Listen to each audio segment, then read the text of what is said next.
I have the enormous pleasure to present the next speaker. He's Arrigo Cipriani himself. Is him. It's not a picture. It's not. Is the real one. So during I am doing your introduction, and Belen is going to show a PowerPoint about the company. Arrigo Cipriani born in Verona in 1932. He was married in 1957. 32, yes. Yes. So we all know your age now, everybody. And he has 3 children, Carmela, Giovanna, and Giuseppe. He has a law bachelor degree at Ferrara University in 1957. He's the author of several books, including Harris Bar, The Life and Times of the Legendary Venice Landmark, among others. He's journalist in Corriere della Sera, Gazzettino, Nuova Venezia, and others, monthly, weekly, and he had daily publications. He is the owner of several restaurants and hotels all around the world, managed by the Cipriani family, including the Harris Bar that opened in 1931 in Venice. He's one of the best person that I had the pleasure to meet, of course. He's the one who really can talk about luxury. That is why every time we are hosting this luxury summit, Arrigo Cipriani, I think that you have been here, maybe this is the 3rd time. He has an explanation of luxury that I always talk about, of course, always quoting Arrigo. So welcome to this luxury summit again, and thank you. And we are showing some pictures of the, let me finish with some pictures of the restaurants and the locations of Cipriani. And then Arrigo, you can start with this background. Right. Thank you very much. Thank you. Well, I've been running Harris Bar for the last 70 years. My father started it in 1931. And I've had, in my life, I had 2 very important persons that guided me. There was my father, Giuseppe, and I do have now my son, Giuseppe, as well. Well, this is not what I wanted to say anyway. Thank you very much for inviting me to talk about luxury. This is a time we have never experimented before. I find myself asking a question, where is luxury? But even more, is this the end of luxury? I remember what I said last time. I said luxury is a combination of beauty, internal feelings, and happiness. An object can be called a luxury one if it has been created by a lot of thinking, intelligence, taste, and love. A perfect combination of form and content. Something which has a soul. And not only an object, it could be an occupation, an effort, a job. Something with the magic touch of the spirit. I could give a simple and at the same time complicated example. Venice, the intangible. Venice is a mystic combination of stones and water, a diversity of the buildings built by different individuals without any fixed order. The asymmetrics of Venice, material built by immaterial. Anyone can feel the amount of effort that people exerted in making this miracle. The man who put the first stone underneath the 8th century cathedral in the island of Torcello in the lagoon of Venice knew that he was not going to see it finished. And so did all the workers who started this work of art with him. Today, the cathedral is still there, silent, beautiful, intensively solemn, pure luxury. But I'm here trying to understand and talk about the present. Today, I have the dreadful sensation that an invisible monster is changing our certitudes. The fear of dying is maliciously pervading our existence. We seem to have suddenly lost our balance, and we were not prepared. Relationships have changed. Our fellow man, if he doesn't wear a salvation mask, looks like an enemy. It is odd to think that before COVID-19, any calamity would have helped our care and our solidarity. Now we are perceiving the opposite. Tell me that you're in England, I ask you. Are we in England? Am I in Italy? Are we anywhere in the world? I have doubts. English, I tell them, you were not alive in 1940 when Germany was ready to invade Great Britain and kill thousands and thousands of people. Everyone was scared, but stronger than fair people had guts.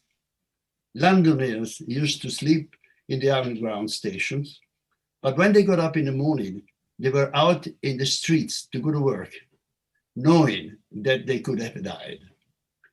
In 2019, we have locked ourselves down in our houses because of the fear of dying. How are we now looking to another human beings? If they wear a mask, they're safe. If they don't, they're enemies. Where has the spirit gone? Does it still exist? I don't really see it, but I feel there is a reason. For over 20 years, we have been told that because of our crazy activities, the world was going to be destroyed by our civilization. Someone has slowly insinuated the prediction in our minds. The sea level would have dramatically increased. The climate would have changed. It was a well-done job, done by specialists in spreading fake news. It was picked up as the truth by politicians, world finance, and others. I'm not trying to convince you that it is not true. You may disagree with me, but I tell you that I don't believe a word of it. I'm old enough to have had my life in danger 4 or 5 times under terrific storms while I was in a boat in the lagoon of Venice. That was more than 50 years ago. I don't see any difference now. Same storms, same hurricanes.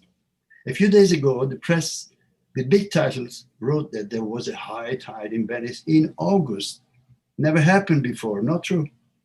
The same tide came in August 1875, but at the time nobody was talking or writing about it. Now a simple breeze makes the news. You may not believe me, I do. The prophets of apocalypse are doing a very good job. It was well done. They are slowly taking away our confidence. They are injecting fear. I finish with a very warm invitation. Stop getting scared of this monster. No luxury can come out from us if we don't go back to humanity. Please remember one more thing. For instance, Britain has always been famous for the sense of humor of its citizens. Please remember that. Stop fighting the Cassandras. They want us to die. Start looking to the other as a fellow man. Help me sending Greta Thunberg back to school where she belongs. If we don't, we are going to die. I tell you also very briefly our situation in the world. Abu Dhabi, Dubai, and Riyadh are doing very well. They're doing actually more than last year. I just opened Harris Bar 5 days ago because the distance between tables was very difficult to make it going. I opened another restaurant in Venice 2 months ago, and that's just because we have a terrace outside, that's going very well too. But New York, for instance, New York is stopped. I wonder if it is because of the virus or it is because of a war they're making against the actual president, which I don't have particularly things to say about. But I don't believe it is a good thing to stop a town like New York from starting again just because they don't like the president. Of course, Miami is going, everything else, London included, is going about 50% less than last year. Well, I will not stop hope. But remember what I said, don't fall for this monster. Thank you very much. Arrigo, yes. Thank you very much. It was a really a very good explanation of the situation. I already knew your position about this, and I completely agree.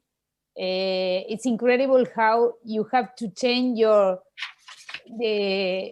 can you ever imagine to talk about this in a luxury summit, right? Because by what you say is true. It cannot be luxury if so. I've been talking about this announced disaster of the world for the last few years, actually. If you remember the whole of the ozone, how many years did we talk about the whole of the ozone, and then it suddenly disappeared just because they found a new gas to make the refrigerator going. I mean, you know, I'm old, and I have a lot of experience, and I see it's fake, the fakeness of the world, and we are not fake. We work. We believe in work, we believe in men, we believe in activity, we believe in our customers. And we are in danger, yes, but we shall survive, don't worry. Yes. But not a different danger than the ones that you have passed in your whole life, right? This is absolutely. No, I passed even deeper dangers because they were true danger. You know, the war was a true danger. But I will never forget the day I saw the troops coming in and getting rid of the dictatorship. So all my life it's been concentrated in freedom. We are not free now. We are not free, but we should fight for our freedom and fight against the people they say that we are not going to get it back again. Yeah, completely agree. Well, Arrigo, thank you very much. Thank you always for your words. Probably I will ask you to send me your speech. I will want to write it and circulate with the rest of the people, because I think it's something that we all have to learn about this. And so thank you very much again.